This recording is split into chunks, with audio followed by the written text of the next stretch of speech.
going on, everybody? So the other day I had a good conversation with a patient, and I thought it would make a really good topic for a video. And so basically, the conversation went like this: they were asking me, why is it that sometimes when they eat very healthy or they eat very clean, they start to kind of feel crummy. They don't feel very good, and then out of frustration because they're not feeling good, they end up going to a fast food restaurant and getting some fast food, and they eat it and they feel great afterwards. So why is that happening? You would think that if you're eating food that is healthy, that you should feel good, and if you go eat fast food and you eat food that you know is not healthy for you, that it should make you feel crummy. But in this case, it's the exact opposite. And I actually have had this conversation before with patients, and this is something that I've experienced personally. So I thought it would make a good video and explain, exactly what's going on, why that happens. And so I would say that there's three main reasons that this can happen. Okay, the first one is that foods that sometimes are considered healthy, um, they're not actually healthy. So that would be something like looking at like maybe salad dressing. So you think, oh, I'm going to eat a salad, and so you go and you start eating salads every day. Well, a lot of salad dressing, if it's not a good quality salad dressing, it's basically made of like vegetable oil is the main ingredient in it. Well, vegetable oil contains large amounts of what's called linoleic acid, and this stuff's actually pretty nasty, and it has a lot of links to inflammation in the body, neuroinflammation. You can tie it to things like depression, anxiety, gut-related issues like dysbiosis, and overall inflammation in the body, so even like joints. So sometimes it's called greenwashing, where a product is made to look healthy, but it's not. So that's one reason why sometimes people who think they're eating healthy, they might start to feel not that good, is because the food they're eating is disguised as health food, but it's not really health food.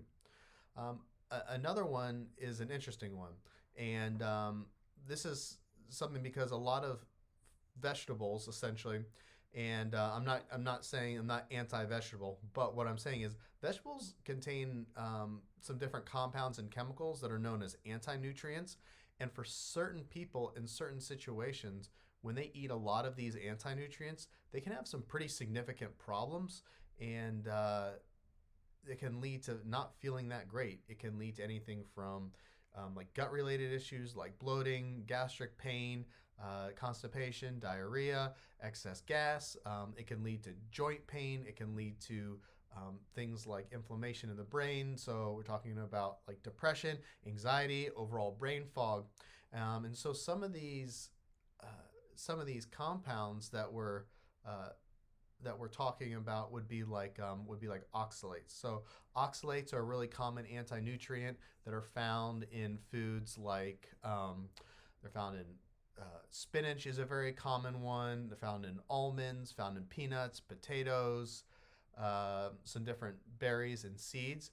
And oxalates can actually inhibit proper digestion. So one of the things that our body uses to break down proteins, to break down sugars, to break down fats into small particles that are able to be absorbed into the body, our body creates what are called enzymes, which are functional proteins that basically helps to pull apart these large molecules of food into small particles.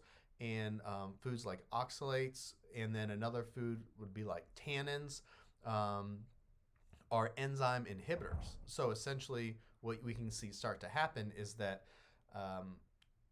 we're eating foods that are, healthy because they're vegetables, but in reality, they're actually blocking enzymes and blocking digestion, hindering it, and then that's causing particles of food to go through our digestive tract, to go through our gut, that really aren't able to be broken down properly. And when that happens, that creates issues, right? When we have undigested food particles going through our gut they're irritating. So we call this maldigestion. So it's a really common problem. In fact, a lot of times you hear people who have a lot of digestive issues, so they start taking digestive enzymes to help combat the effects of maldigestion. And when they do that, they feel a lot better. And so some of these anti-nutrients that are found in vegetables and foods that are supposed to be healthy can actually be causing us problems. So like oxalates, tannins, solanines, lectins is a big one. So lectins is a family of proteins that we find in foods. Common places that we find lectins would be like in beans, in corn, soy, tomatoes. Those are all common places that we find lectins. And actually gluten itself is a lectin that's found in grain. And so you think you hear all this stuff about negative about gluten, how it can affect our GI tract, how it can cause all these problems. In much of the same way, lectins are proteins that are difficult for our body to digest on their own. And then let's say you are eating beans along with a bunch of spinach, well, all of a sudden you're blocking the digestive enzymes that are needed to break down the lectins, and so now these lectins are getting through into your small intestines and wreaking havoc and causing a lot of inflammation in the gut and causing more and more problems. Another common anti-nutrient would be a solanine. And these are compounds that are found in a lot of foods that are like nightshades, so like tomatoes, peppers, eggplants, potatoes, and these can be really inflammatory to our gut, and a lot of times they're closely related to autoimmune conditions.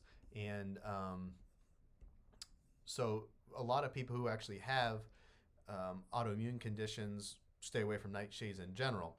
But sometimes they can even cause like an itchy throat type sensation, almost like an allergic reaction type feeling when you eat nightshades. So solanines would be another one, and there's more of a list. And this video isn't necessarily to go through and explain all of the anti-nutrients and what they all do and how they can affect us negatively. But another reason why, even if you think you're eating healthy, you might feel crummy is because certain people, when they eat a lot of spinach, they eat a lot of beans, they're consuming a lot of these anti-nutrients and their body just can't handle it. They can't clear it out. Like oxalates are closely related to things like frequent UTIs. Also too, oxalates, foods that are high in oxalates can contribute to kidney stones. So a kidney stone, a lot of people think calcium, but the actual type of kidney stone it is a calcium oxalate kidney stone, or calcium. So oxalates are a big culprit, and so some of these foods that we're eating, even though you're told they're healthy, even though they're a vegetable, they could actually still be causing you problems, and you might need to reevaluate which foods aren't right for you. And then a third reason why you're eating healthy and you might feel crummy is because you actually have some autoimmunity type issues going on, and you've developed food sensitivity issues to certain foods over the certain time frame over the last couple of years. And so what happens is when the intestinal barrier of your small intestine starts to break down, protein particles start to cross the barrier into the body. And when that happens, your immune system basically identifies them and labels them. And when that happens, we can start to get autoimmune type symptoms. And so this happens, some processes known mostly as molecular mimicry. And I don't really want to get into that super deep right now, or sometimes cell wall adhesion. But what basically happens is we're eating foods and we have leaky gut. And when we eat those specific foods, it causes our immune system to flare up, and our immune system can then start to target some of our body's own tissues. It can target the thyroid, it can target your joints, it could target certain areas, certain tissues in your brain, it could target the gut itself. And so eating some of these foods that you might think are healthy, it could be almonds, it could be spinach, it could be eggs, it could be, I don't know, sweet potatoes, you could develop, or broccoli, you could start to develop autoimmunity that are triggered by some of these foods. And so by eating these foods, you're flaring up your immune system and it's causing you to have some problems. So that's why when you eat healthy, you start to eat really clean, you may start to have problems, okay? But why is it then that you feel better when you start to eat fast food? So that's the other part of the question. And I would say that a couple things. One, it's not fast food obviously is not healthy, right? There is large amounts of trans fats that are in it. It can be very inflammatory to our system. If you're someone that does struggle with eating gluten, obviously the bun is going to have gluten in it. But what it doesn't have is a lot of these anti-nutrients in it, because you're basically just talking about like a very refined flour making up the bun. You're talking about ground beef, and you're not going to get things like oxalates, solanines, tannins, lectins, those types of things that are going to be bombarding your system. So that would be one. Another one is two, the more processed a food is, the easier it is for our body to break down. So when we're looking at like a meal, like a very complex meal, let's say you have like you're eating like quinoa. Well, quinoa can be very, very difficult to digest. A lot of people have difficulty digesting it. Corn would be another one. That's why if you eat a bunch of corn and 4 or 6 hours later you go sit on the toilet, you might see some of that corn right there that passed right through you undigested. It's because certain parts of corn are very difficult for our body to digest.